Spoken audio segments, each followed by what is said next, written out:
Okay, hi everyone. So this is a question that comes from the Winter 2013 paper. So in this question, we're given the expression of y with reference to x as y equals to k squared over x plus 2 plus x, where k is a positive constant. In this question, we are required to find the values of x, where the curve has stationary points, and also to determine the nature of the stationary points, meaning whether it's a maximum or a minimum. Prior to this question, I've actually drawn a specific curve where k has the value of 1. As you can see in the curve, there are two turning points that you can actually notice here, which you can attain by doing dy per dx equals to 0, meaning at those points the gradient is equals to 0. Okay, so first what we need to do is differentiate our equation. So we have y equals to k squared x plus 2 to the power of negative 1 plus x, and if we directly differentiate it,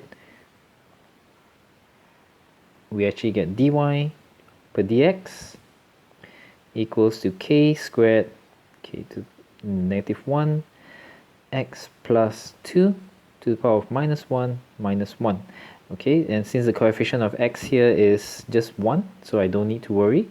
And on this side we have x, so differentiation of x will be 1.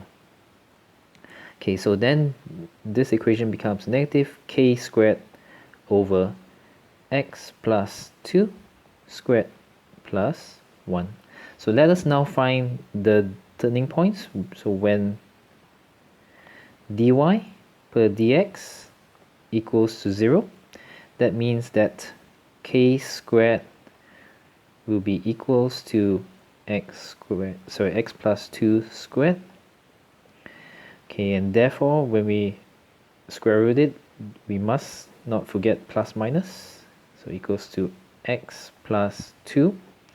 So x will take on the values of negative 2 plus minus k. So we have actually two turning points, one where the value is equals to negative 2 minus k, and the other one being negative 2 plus k. Okay, so let's look at the nature of the turning point. In order to attain this, we actually need to get the second order differential.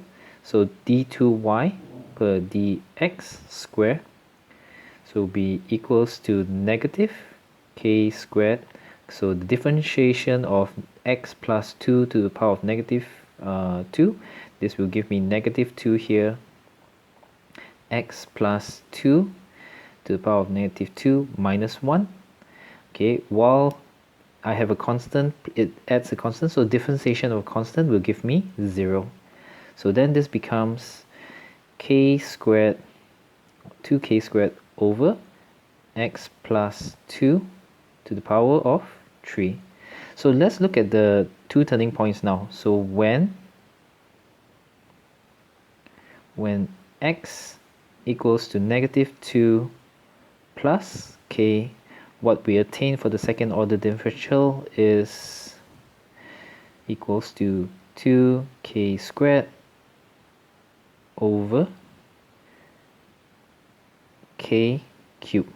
So we actually have this as a positive value, so therefore this means that at that part of the curve where x equals to negative 2 plus k, this will be a minimum.